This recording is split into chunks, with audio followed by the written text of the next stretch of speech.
اب دیکھو کچھ حاصل بھی نہیں ہوا اور خواہ تمہارے اور وجدان بھائی کے بیچ میں ایک تناؤ پیدا ہو گیا۔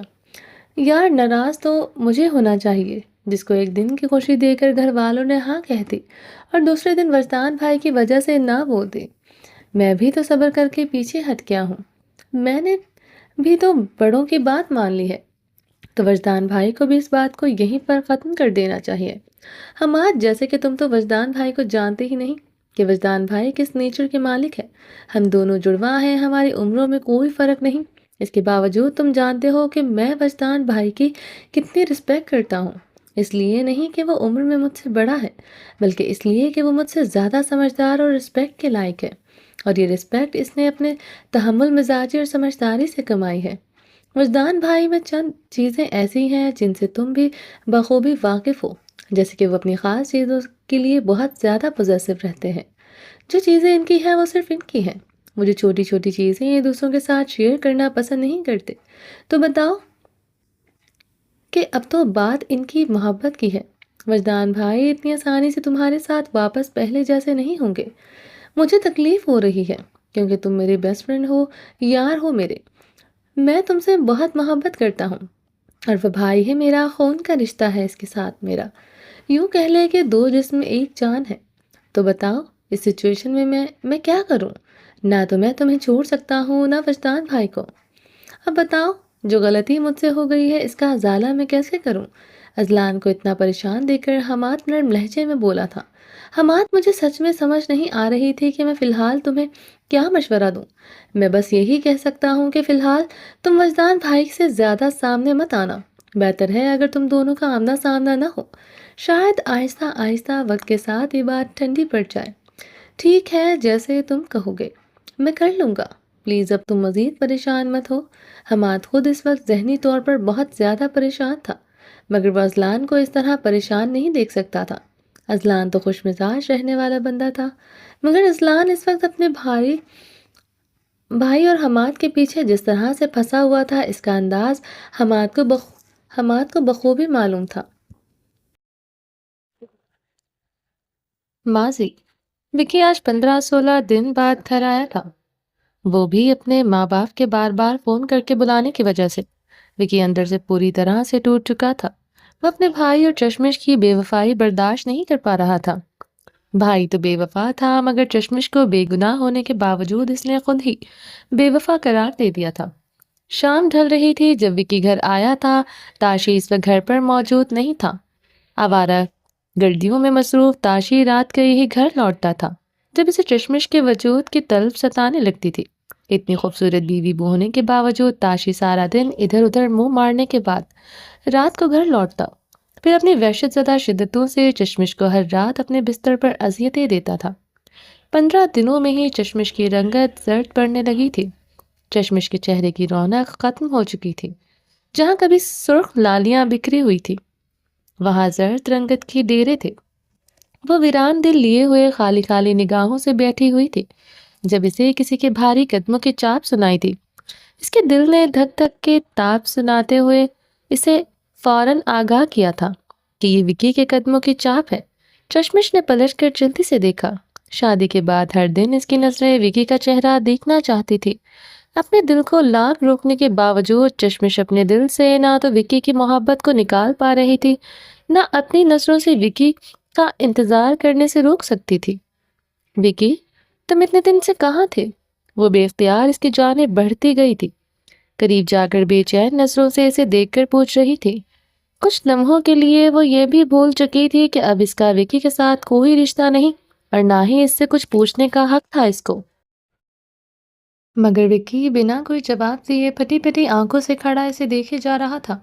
وکی کو یقین نہیں آ رہا تھا یہ چشمش ہے، نہ چہرے پر رونق تھی نہ خوبصورت آنکھوں میں وہ چمک۔ زرد چہرے بے جان وجود سے ایسے لگ رہا تھا جیسے وہ سالوں سے بیمار ہو، اور اس کی گردن پر تاشی کی وحشتوں کے نشانوں کی بھرمار تھی۔ اپنی چشمش کو دیکھ کر وکی کا دل بند ہونے لگا تھا۔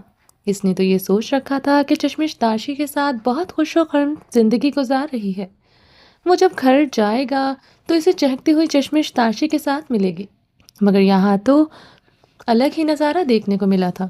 اس کی گردن پر پڑے نشانوں کو دیکھ کر وہ تڑپ گیا تھا۔ غصے سے وکی نے نظریں پھیر لی تھی۔ وکی پلیز مجھ سے نفرت مت کرنا، ہو سکے تو پلیز مجھے معاف کر دو، یہ سوچ کر کہ ہو سکتا ہے تمہاری چشمش کی کوئی مجبوری رہی ہو۔ بے اختیار روکنے سے بھی چشمش کے آنسو رکے نہیں تھے۔ تم تاشی بھائی کے ساتھ خوش نہیں ہو اور تمہارے حالات دیکھ کر مجھے ایسا لگتا ہے کہ تم نے اس کے ساتھ خوشی سے شادی کی ہے۔ تو بتاؤ چشمش، کیا مجبوری تھی تمہاری؟ کیوں تم نے میرے آنے کا انتظار نہیں کیا؟ کیوں تم نے مجھے فون کر کے بتایا نہیں کہ میری غیر حاضری میں نکاح کی پلاننگ ہو رہی تھی؟ اب بھی بتا دو۔ اس کے کاندھوں پر بے اختیار ہاتھ رکھتے بولا تھا۔ چشمش نے اس کے ہاتھ کاندھوں سے ہٹاتے ہوئے اسے دوری اختیار کر لی۔ ایسے مت کرو چشمش، ایسی بے رخی مجھ سے برداشت نہیں ہو رہی۔ میں پچھلے 15 دن سے پل پل مر رہا ہوں، نہ مجھے نیند آتی ہے نہ سکون۔ منہ کھولو اور بتاؤ یہ سب کچھ تم نے کیوں کیا؟ ٹوٹے ہوئے سخت لہجے میں پوچھ رہا تھا۔ وکی میں کچھ نہیں بتا سکتی، بس تم یہ سمجھ لو کہ میری خاموشی میں ہی سب بہتری ہے۔ جو اللہ کو منظور تھا وہ ہو گیا۔ وہ اپنے آنسو صاف کرتے ہوئے بہادری سے بولی، وکی میں تمہیں اس حال میں نہیں دیکھ سکتی، پلیز اپنا خیال کرو۔ تم اس کا خیال رکھنے کے لیے ہو تو پھر اسے خود کا خیال رکھنے کی کیا ضرورت ہے؟ پیچھے سے آتی تاشی کی آواز پر دونوں نے چونکتے ہوئے پلٹ کر دیکھا تھا، جو دیوار کے ساتھ ٹیک لگائے کھڑا ان کی باتیں سن رہا تھا۔ تم ایسا کیا کرو نا، راتوں کو میرا خیال رکھا کرو اور دن میں اس کا خیال رکھا کرو، اس طرح اس کے زخموں پر مرہم بھی لگ جائے گا اور تم دونوں کا عشق بھی تازہ رہے گا۔ تاشی چلتا ہوا ان کے قریب آ کر طنزیہ ان پر ہنس رہا تھا۔ کیا ہوا، میرا آئیڈیا پسند نہیں آیا؟ دن سے کام نہیں چلے گا، میرے بھائی اور میری بیوی کو ایک دوسرے کے ساتھ اپنی راتیں رنگین کرنی ہے۔ تاشی بے حیائی سے شیطانی مسکراہٹ لیے دونوں کو باری باری دیکھ کر بول رہا تھا۔ چلیں جی، باقی کا نیکسٹ ایپیسوڈ میں کنٹینیو کریں گے۔ امید ہے آپ کو یہ ایپیسوڈ بہت پسند آئی ہوگی۔ اگر آپ نے اب تک چینل کو سبسکرائب نہیں کیا، جلدی سے سبسکرائب کر دیں، لائک اینڈ شیئر کریں اور اپنی رائے کامنٹ باکس میں لازمی دیجیے گا۔ اپنا ڈھیر سارا خیال رکھیے گا، دعاؤں میں مجھے یاد رکھیے گا۔ اللہ حافظ۔